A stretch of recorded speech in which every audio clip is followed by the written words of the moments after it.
I thought I'd do a little top tips video on the Nuvo Watercolour Pencils, which have just recently launched. I've only just got my hands on them, but I thought I'd show you a few tips, and I'm also going to be colouring in these stamped images that I've heat embossed in white, and this is from the Get Well Soon stamp set Heartfelt Moments collection from Apple Blossom, exclusive to CRaFTi.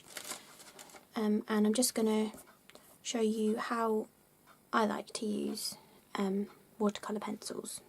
So I'm going to be using just the Brilliantly Vibrant set from Nuvo and Tonic, but they also have a set called Hair and Skin Tones too, which is great if you like colouring in people, or if you just want more neutral tones, maybe for buildings and scenery and that kind of thing, or even some of the yellows would be good for the centres of flowers too. Yeah, so, whoops. And the way I like to use watercolour pencils is with the Nuvo AquaFlow water brushes. So they come in a set of 2, and you get a fine nib and a medium nib, like this. I'm going to use the fine nib today, just because it's quite fine detail. And you can see mine are well used. They do come with clear nylon bristles, but obviously mine are a bit dirty. Okay, so I'm going to add in a bit of sparkle pen as well as I'm colouring, because it's gives a nice effect. This is one that I've already coloured. I thought I'd have one done. You can see the bit of sparkle pen in there too. But this is just normal plain white card. My favourite is the CRaFTi UK 300 GSM smooth white card. And I've used Nuvo Glacier white embossing powder and the Nuvo Clearmark ink pad to heat emboss my images. So I'll zoom you in, and so for this little flower image I used a bit of True Blue and Scuba Blue for the flower, and then I used mostly lemongrass with a tiny bit of Imperial Jade for the leaves. So I'm going to start with the lightest Scuba Blue. So my top tips for using watercolour pencils is to press really lightly, and you just want to lay down some colour just sort of in a scribbly motion, because if you do it in a more random fashion like this, you're less likely to see any harsh lines once you've blended them out. But if you tend to scribble like proper lines, it's more possible that you might see the lines, although these Nuvo watercolour pencils are really great for blending out.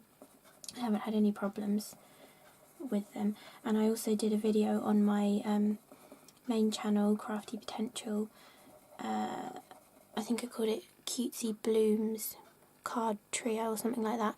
And I even used these pencils to create my background. So you just hold them on the side and do a really loose line, then just use a nice wide wet paintbrush to blend them out.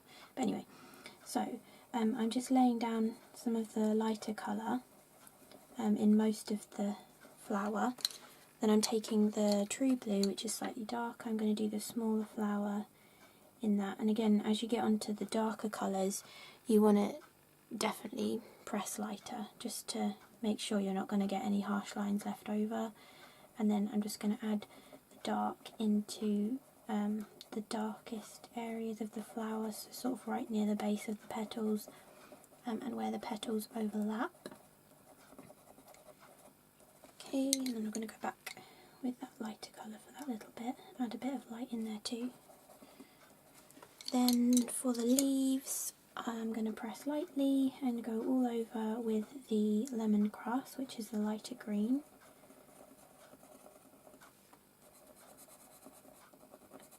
And then I'll come back in with the darker colour in a second.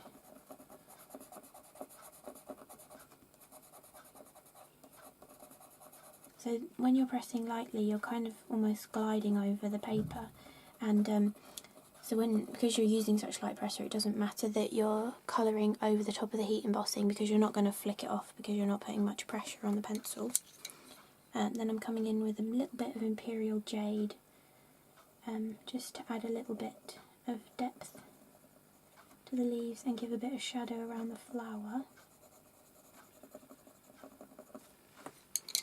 Okay, so now we've laid down our colour, we're going to turn it into this by using our water pen or water brush. So I've got a piece of kitchen roll as well, just to wipe off any excess water, because you don't need much water, which is why I don't mind working on just normal card rather than watercolour card, because you really don't need much water when working with them. So you're just going to agitate the colour, sort of do a circular motion just to get the pigment wet and bring it out. Really, really easy to do. And the great thing is, because you're just using a water brush to do this with, you could easily do it in front of the telly as well. So there we've got the flower done. Clean off the brush, go over the leaves. You can see how the slightly darker colour just blends in nicely, gives a little bit of shade to your image. So you could simply leave it like that, or if I find a scrap of card, actually I'll just get a piece of this.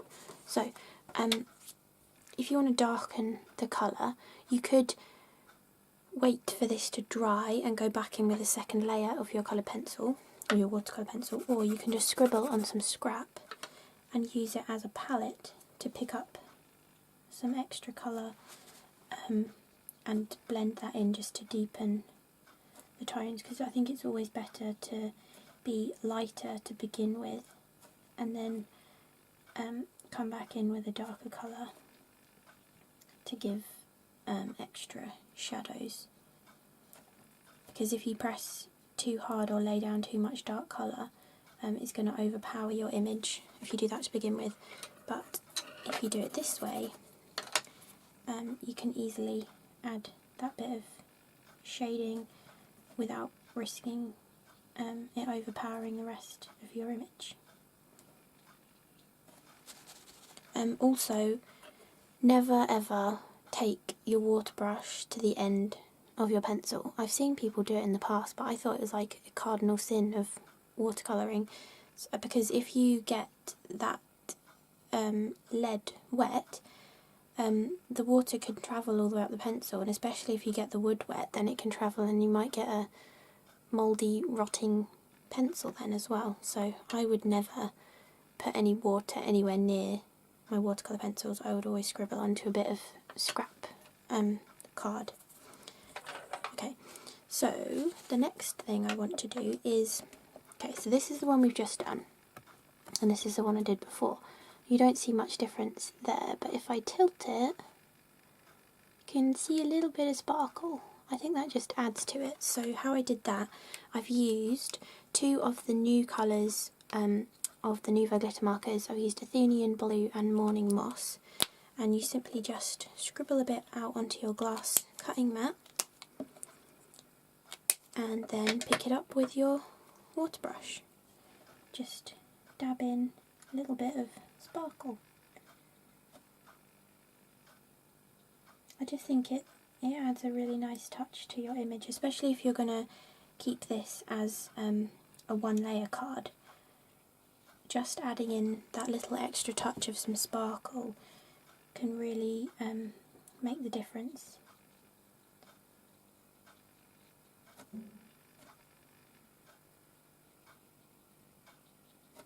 And again, if you're using a slightly darker shade of a glitter marker, you can instantly get that extra shadowing in there too, which is good. You can add a little bit extra under here because that leaves on top. And we can add a bit more down the centre of the leaf too. Okay, so that's my top tips for working with the Nuvo watercolour pencils and using the Nuvo AquaFlow water brush with them, and also adding in a little bit of extra accent using the Nuvo glitter markers too. So I hope you enjoyed this little top tips video. Thanks for watching, bye.